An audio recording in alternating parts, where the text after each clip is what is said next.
గురించి విన్నారా? ఇది సాధారణ రాయి మాత్రం కాదు, ఇది శ్రీ మహావిష్ణువు స్వరూపం.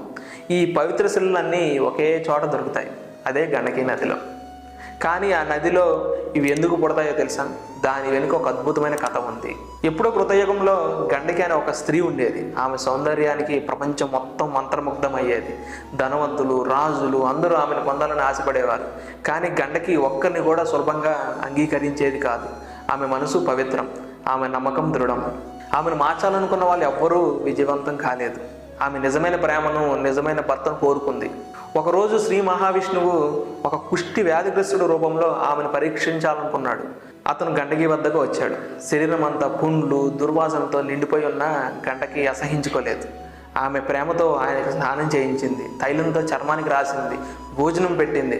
అదే పాత్రలో తాను కూడా తిన్నది. అయితే రాత్రికి రాత్రే ఆ వ్యాధిగ్రస్తుడు మరణించాడు. అప్పటి ఆచారం ప్రకారం